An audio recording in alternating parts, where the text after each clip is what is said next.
تو لارڈ ویول ہر حال میں انہیں ایک طرف تو وزراء کو آن بورڈ لینا تھا، دوسری طرف ہز میجسٹی گورنمنٹ کے سامنے جواب دہ ہونا تھا، تیسری جانب کانگریس، مسلم لیگ اور ریلیجس مائنورٹیز کو، خاص کر سکھوں کو کیسے اس نے شامل کرنا تھا، یہ سارے معاملات تھے۔ اس لیے انہوں نے بات چیت شروع کی، بلایا، قائد اعظم کو بلایا، جواہر لال نہرو کو بلایا، مولانا آزاد کو بلایا، گاندھی جی کو بلایا، سردار بلدیو سنگھ آئے اور کئی لوگ آئے۔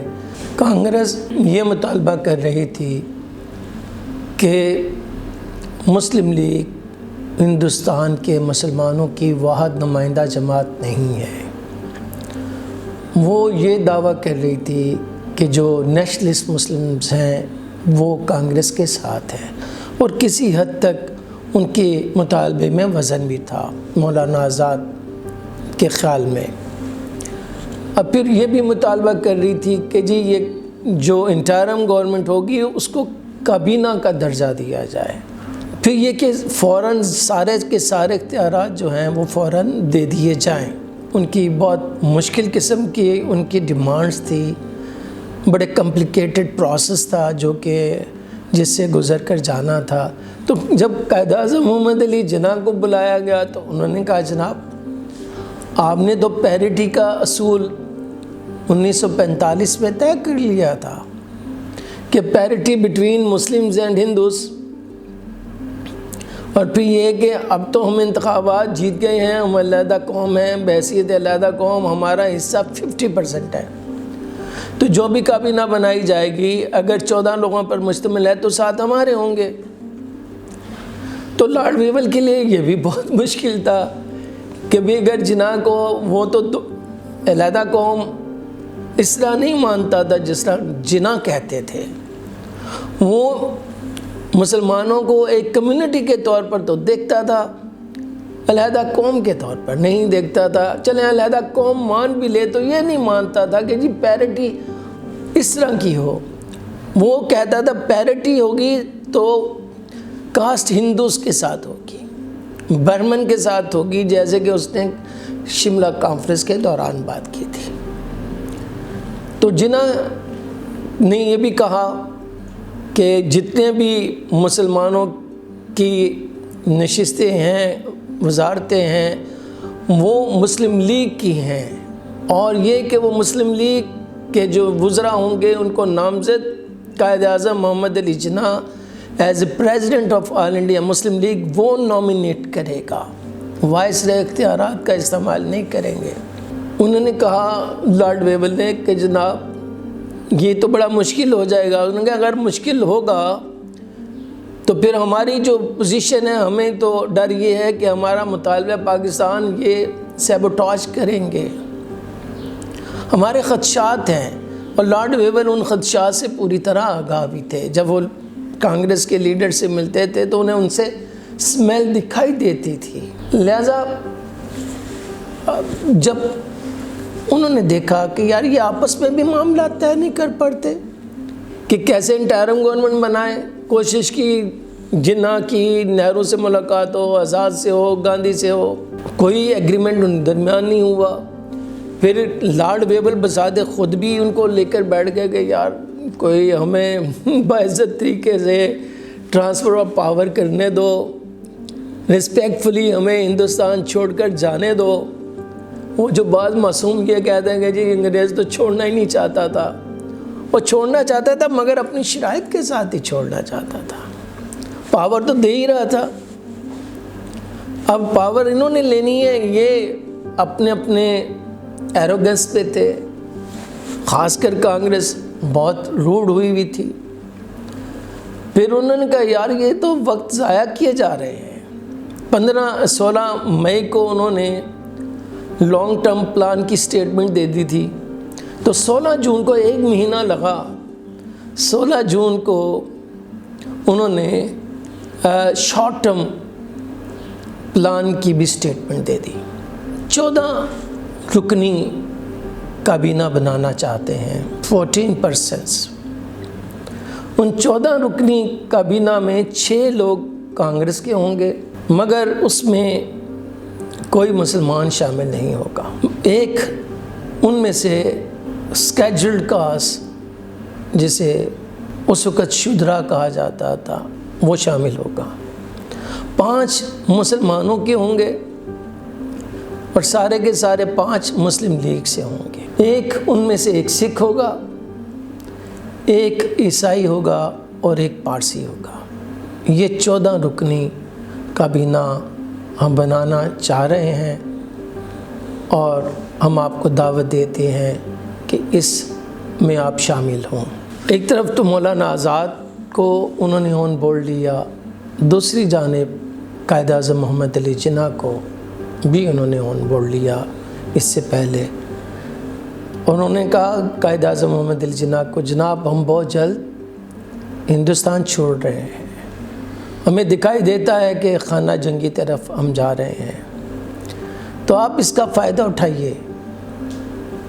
تو قائد اعظم محمد علی جناح نے کہا چلیں فرض کریں ہم کابینہ مشن پلان کو دونوں لانگ ٹرم اور شارٹ ٹرم دونوں حصے مان لیتے ہیں، اور اگر کانگریس نہیں مانتی ہے تو کیا آپ ہمیں حکومت بنانے دیں گے؟ لارڈ ویول، اور انہوں نے کہا وعدہ کرتا ہوں اگر کانگریس نے انکار کیا تو میں آپ کو حکومت بنانے دوں۔ انہوں نے کہا جی پھر اسٹیٹمنٹ دیجئے۔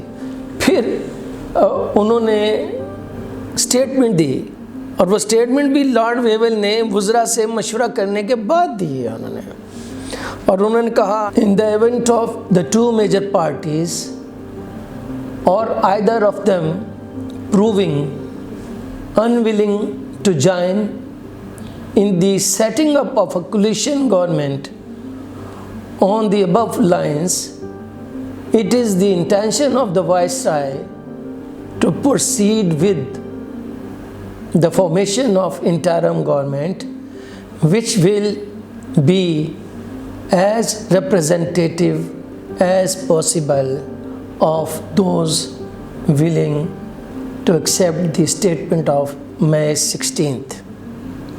یہ 16 کو دیتے ہوئے انہوں نے یہ کہا۔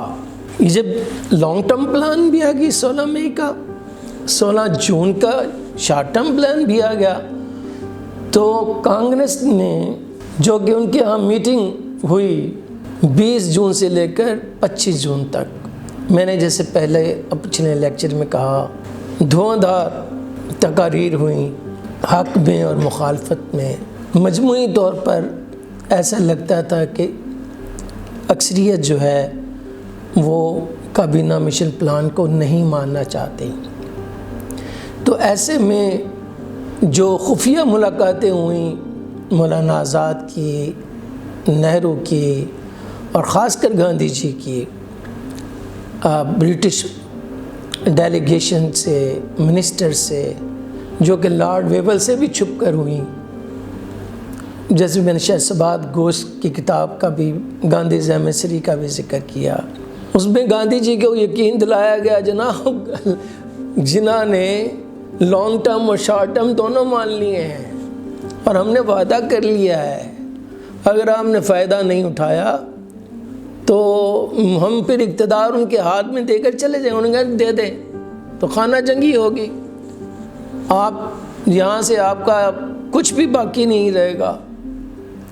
انہوں نے کہا ایسا مت سوچئے، ظاہر ہے کہ ہم ایک کولونیل پاور ہیں، برٹش امپائر ہے، ہم ہی آپ کو سپورٹ کر رہے ہیں، ابھی آپ کو موقع دے رہے ہیں، ابھی آپ کے کہنے پہ تو ہم نے انڈیا کو اتحاد یونائٹڈ رکھا ہے، آپ کو موقع دیا جا رہا ہے کہ بھائی یہ اقتدار میں لو، آپ اس کا فائدہ اٹھاؤ، ثمرات سے فائدہ اٹھاؤ۔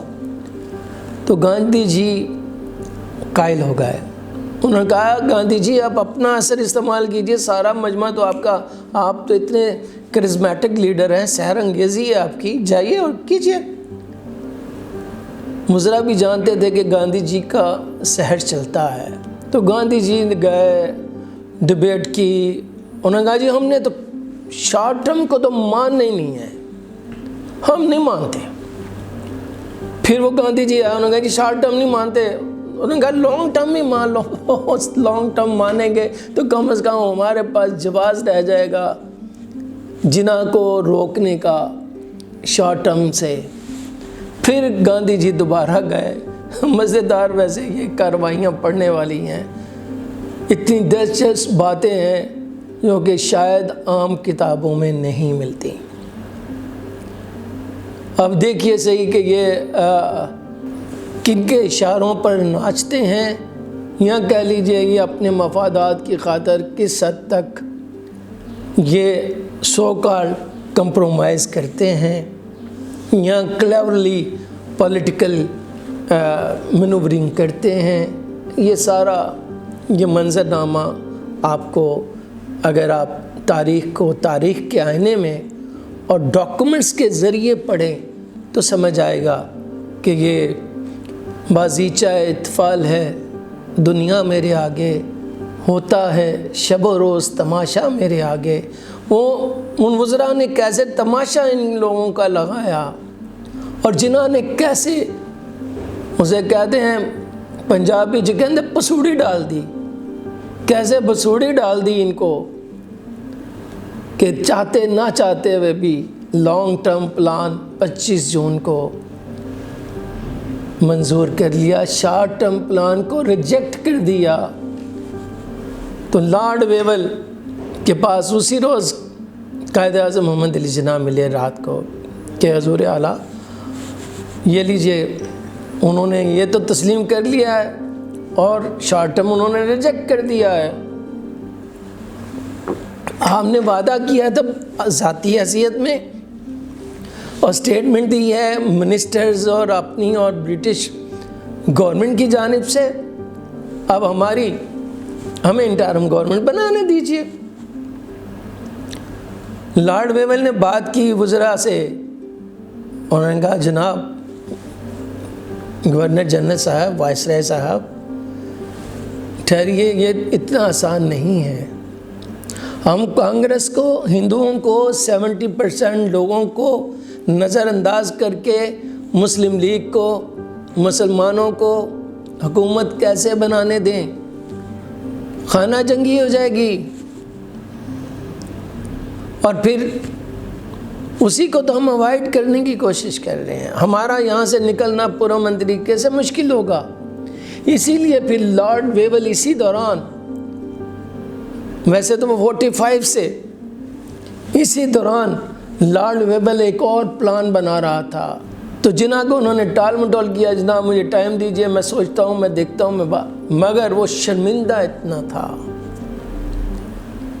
کہ وہ لفظوں میں بیان نہیں کیا جا سکتا. وہ لکھتا ہے اپنی پرائیویٹ ڈائری, پڑھ لے کوئی, کہ یار میں نے وعدہ کیا, ان سے پوچھ کے کیا, تو پیچھے مڑ کر دے گا تو کوئی بھی ساتھ نہیں دے رہا تھا. وہ اتنے خوفزدہ تھے کانگریس سے, اور کانگریس سے کیوں نہ خوفزدہ ہوں. میں نے جیسے پہلے کہا بھائی 75% تو ہندو ہیں, اور اس 75% میں 99% کی نمائندہ کانگریس ہے. پتا پتا بوٹا بوٹا حال ہمارا جانے ہے, جانے نہ جانے گل ہی نہ جانے, باغ تو سارا جانے. کہتے رہو جی کانگریس سیکولر تھی. بھائی 45-46 میں تمام ہندو جس نے ووٹ کاسٹ کیا سارے ایک ہی سب میں کھڑے ہو گئے, محمود و ایاز. یہ تو مسلم لیگ تھی, مسلمان تھے جو آزادانہ سوچتے تھے کہ مسلمانوں میں پھر بھی 13 سے 12% مسلمانوں نے مسلم لیگ کے حق میں ووٹ نہیں دیا. تو جنہوں نے مائنڈ تو نہیں کیا, نہ میں مائنڈ کر رہا ہوں, ان کو پورا حق حاصل تھا, اور انہوں نے جنہوں نے رائے دی آزاد اور باقیوں نے دی, بالکل سینسیبلی انہوں نے رائے دی ہے. مگر ادھر ہندو, چاہے وہ پنجابی تھا, بنگالی تھا, وہ سب ایک ہی سوچ رہے تھے, مائنڈ سیٹ ایک ہی تھا. And that is why the two nation theory is important. آپ دیکھ لیجئے کہ اسی دوران جب کابینہ مشن پلان چاہتا رہا, جولائی میں مولانا آزاد کو ٹیشو پیپر کی طرح اٹھا کر باہر پھینکا اور جواہر لال نہرو کو پریزیڈنٹ بنا دیا. اور 10 جولائی میں مولانا آزاد صاحب ادھر ہوئے, جواہر لال نہرو صاحب صدر بنے اور انہوں نے پریس کانفرنس کر ڈالی. پریس کانفرنس میں کہا جناب یہ کیا ہے کابینہ مشن پلان, ہم تو نہیں اس کو مانتے. بھائی یہ جو آئین ساز اسمبلی ہوگی یہ اس کے اختیارات میں ہوگا کہ وہ جتنی چاہے وفاق کو اختیارات دے, جتنے چاہے سینٹر میں پاورز آئیں, جتنے چاہیں صوبوں میں آئیں, اور ہم نہیں مانتے یہ جو زونز وونز ہیں. ہم تو صوبائی خود مختاری کو بھی دیکھیں گے. یہ کیا آپ نے زبردستی پنجاب کو اس زون میں ڈال دیا, آسام کو اس زون میں ڈال دیا, یہ کیا کہ NWFP کو بھی آپ نے اس میں ڈال دیا. ہم یہ سب چیزیں جب آئین ساز اسمبلی میں جائیں گے ہم توڑ دیں گے. جب یہ پریس کانفرنس میں کہا تو قائد اعظم محمد علی جناح being a civilized person, a cultured person, was bound to promise or bound to respect the statements, resolutions, promises of the other parties.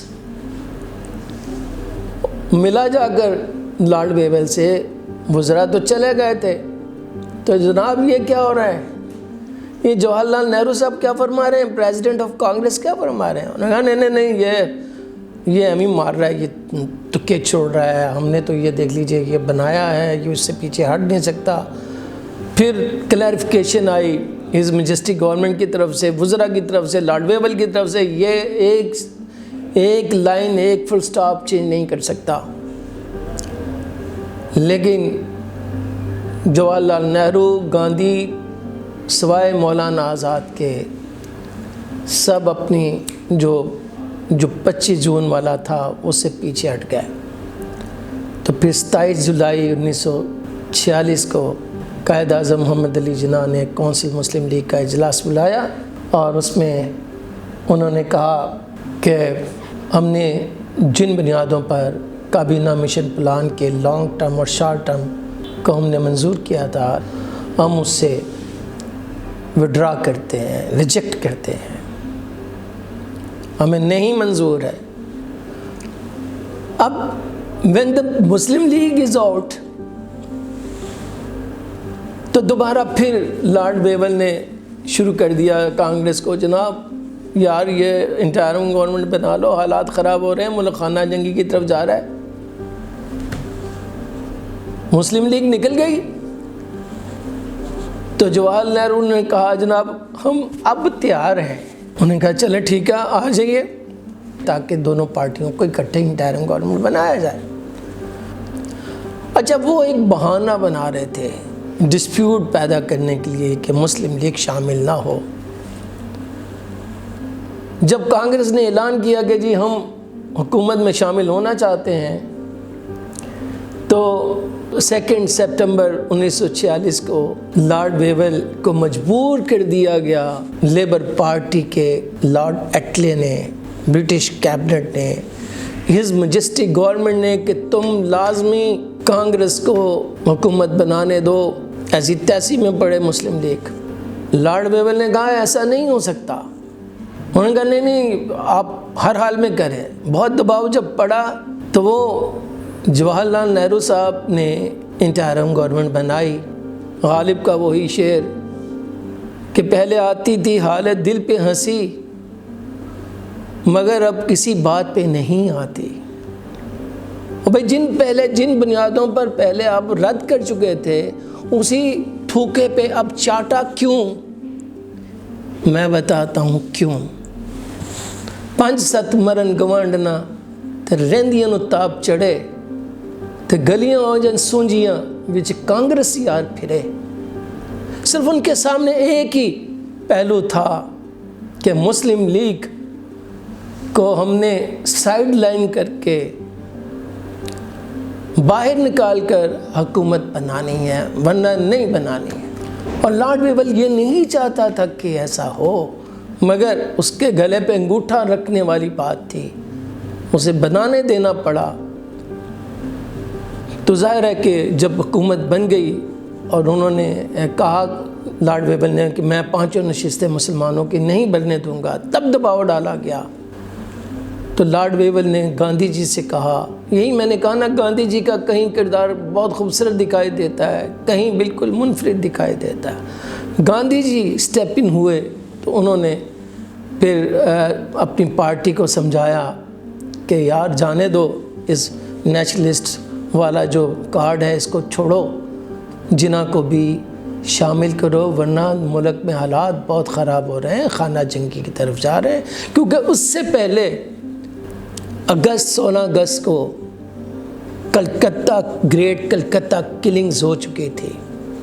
قائد اعظم محمد علی جناح نے اپنی طاقت دکھانے کی خاطر ڈائریکٹ ایکشن ڈے منا لیا تھا، اور جس میں ایک ہی دن میں 11,000 لوگ مارے گئے، اور سارا الزام حسین شہید سہروردی پہ ڈال دیا گیا۔ اور آج بھی نادان تاریخ لکھتے وقت کہتے ہیں کہ جی اس نے کیا، جناح ذمہ دار۔ اور بھئی جناح ذمہ دار ہوتا تو پورے ہندوستان میں جنگ ہوتی، پورے ہندوستان میں قتل و غارت ہوتی، یہ صرف کلکتہ ہی میں کیوں؟ اور کلکتہ میں اکثریت کس کی تھی؟ اور جب لارڈ ویول وہاں پر گیا تو اس نے دیکھا کہ 60 to 70% جو لوگ مارے گئے ہیں وہ مسلمان ہیں۔ اس واقعے کا فائدہ اٹھاتے ہوئے ساتھ ہی بہار میں آپ نے مسلمانوں کا قتل عام کر ڈالا، اور وہیں سے پھر ہندوستان جو خانہ جنگی کی طرف گیا، جو پنجاب میں وہ آگ آئی، وہاں سے چلی تو ادھر آئی۔ یہ لارڈ ویول دیکھ رہا تھا، کانگریس کو پرواہ نہیں تھی۔ نہرو کہتا تھا بھاڑ میں جائے، لوگ مرتے ہیں تو مرنے دو، گاندھی کو فکر تھی۔ گاندھی ایک انسان پرست آدمی تھا۔ یہاں جب 2 سپٹمبر 1946 کو بنایا تو مسلم لیگ نے بلیک ڈے کے طور پر اسے منایا، احتجاج کیا، دباؤ بڑھایا۔ اسی دباؤ بڑھانے کا فائدہ یہ ہوا کہ وہ اپنے جو مطالبہ تھا نیشنلسٹ مسلمانوں والا وہ چھوڑنے کو تیار ہو گئے، اور جناح مسلم لیگ کو انٹرم گورنمنٹ کا حصہ بنانے میں کامیاب ہوئے۔ مگر اس سے دلچسپ کہانی یہ ہے کہ وہ لارڈ ویول چاہتا تھا کہ یار اگر 5 امپورٹنٹ منسٹریز ہیں، فارن منسٹری ہے، ڈیفنس ہے، انٹیریئر ہے، فائنانس ہے، تو 2 تو مسلمانوں کو دو، مسلم لیگ کو دو، کم از کم انٹیریئر منسٹری تو دو۔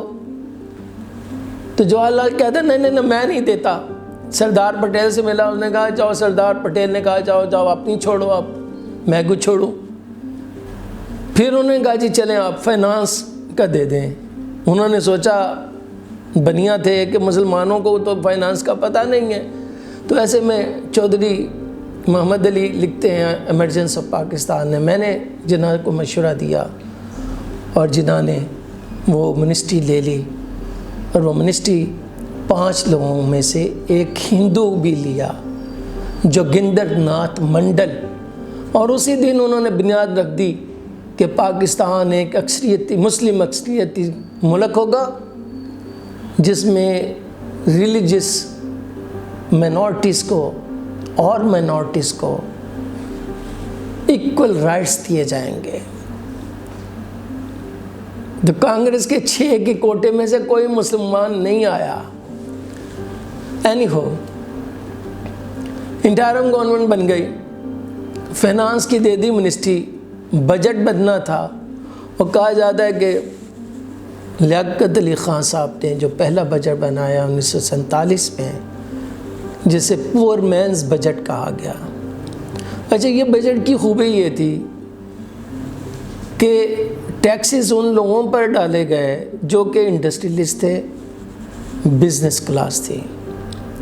اور ایون مولانا آزاد اپنی کتاب میں لکھتے ہیں کہ میں بڑا خوش تھا کہ بڑا فیئر بجٹ ہے، ٹیکسز عام لوگوں پر، غریبوں پر بوجھ نہیں پڑا۔ مگر مسئلہ یہ ہے کہ انڈسٹریلسٹ اور اربن کلاس اور ٹریڈنگ کلاس اور مرچنٹس یہ تو 98% 90 to 98% تو ہندوز تھے، تو سارا بوجھ تو ان پر پڑا، اور اس سے بھی زیادہ ترا یہ بے شمار جو انڈسٹریلسٹ تھے وہ فنڈز دیتے تھے، تو ان کی آنکھیں کھلی کی کھلی رہ گئیں۔ تو جو یہ سمجھتے تھے کہ یار یہ کیا کرے گا، حالانکہ لیاقت علی خان صاحب نے کوئی ٹارگٹ کسی کو کمیونٹی کی بنیاد پہ نہیں کیا تھا۔ اگر خالی فارن منسٹر تھوڑی بجٹ بناتا یار، وہ تو پوری اسٹیبلشمنٹ ہے، پورا ڈپارٹمنٹ ہے، پوری منسٹری ہے۔ اور چودھری محمد علی کا بھی رول کتنا بھی ہوگا فرض کیجئے گا، وہ تو سارا آلریڈی بن رہا ہوتا ہے، لیکن پروپیگنڈا ایسا ہوا۔ جب دیکھا، کہا جاتا ہے کہ سردار پٹیل نے کہا کہ جی میرے گھر کو رینوویٹ کر دیں، تو لیاقت علی خان صاحب نے کہا ہمارے پاس تو اتنے بجٹ نہیں ہے، اور حتیٰ کہ یہ کہا جاتا تھا کہ جی انہیں احساس ہوا کہ ہم تو لوگوں کو امپلائمنٹ دینی تھی، ہم نے تو انڈسٹری کو پروموٹ کرنا تھا، ہم نے اپنے لوگوں کو خوشحالی لانی تھی، مگر ہم تو ایک سوئی بھی نہیں خرید سکتے وزارت خزانہ کے اجازت کے بغیر۔ تو تب انہوں نے کہا اللہ کے واسطے یار، it's not coalition government, it's neither government of one party, it's not a government of a one country, it's interim government.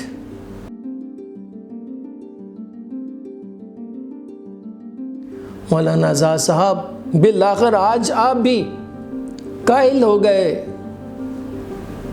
کہ دو قومیں ہیں، آپ قائل ہو گئے کہ دو قوموں میں مسلمانوں کے مخصوص مفادات ہیں، ان کا تحفظ ضروری ہے، مگر وہ تحفظ دلا نہیں پائے۔ مولانا آزاد صاحب، مدنی صاحب اور باقی نیشنلسٹ مسلمانوں، ایون یونینسٹ پارٹی والے کدھر گئے؟ سمجھاتے گاندھی کو، سمجھاتے نہرو کو، سمجھاتے پٹیل کو، مگر ہم نہیں کر پائے۔ تو غلط ثابت کرتے جناح کو۔ No, Jinnah was not standing on the wrong side of the history. I believe even Maulana Azad, you are not standing on the wrong side of the history. Only the Congress, Hindus, or I mean not Hindu as a nation, the top leadership, the Congress, they stand on the wrong side of history. I agree with Jaswant Singh. If even at that time when India, which was united by the British administratively, if that India was disunited, partitioned, divided, broke into pieces, mainly because of weak leadership of Congress. But I would end by saying this: it's because of the Hindu mindset, and Hindu mindset against the Muslim is the two-nation theory. Actually, the failure of cabinet mission plan, long and the short-term plan, is validation of the two-nation theory, and that justifies how Jinnah and other leaders were justified by saying that in India there are two nations and Muslims are not secure in united India because of number of factors. And that is why they demanded a separate homeland for the Muslims. And for the time being, it appeared that Muslim would not get their Pakistan as per the Lahore resolution. But the Congress caused that failure. And Jinnah remain sincere, honest, but مرتا کیا نہ کرتا. The story will continue. آج بھی آپ کو اندازہ ہوا ہوگا. لارڈ ویول لکھتا ہے اس آخری لفظ میں کہتا میں بار بار ریپیٹ کر رہا ہوں یہ لفظ کہ کانگریس مسلم لیگ کو انٹرم گورنمنٹ کا حصہ نہیں بننے دینا چاہتی. پھر وہ لکھتا ہے کہ میں بار بار یہ کہہ رہا ہوں کہ کانگریس پارٹی مسلم لیگ کے وزراء کو کام نہیں کرنے دے رہے. میں یہ پھر لکھ رہا ہوں کہ وہ کانگریس پارٹی انٹرم گورنمنٹ میں ایسے سمجھتی ہے کہ جیسے وہ پورے ہندوستان کی تنہا مالک ہے. What else is the fascist approach جو میں نے پہلے کہا تھا.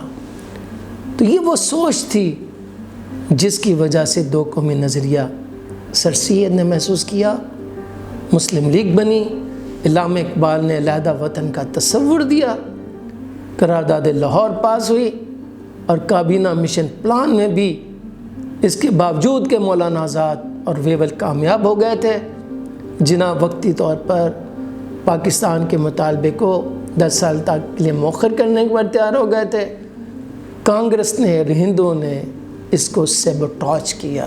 Thank you very much.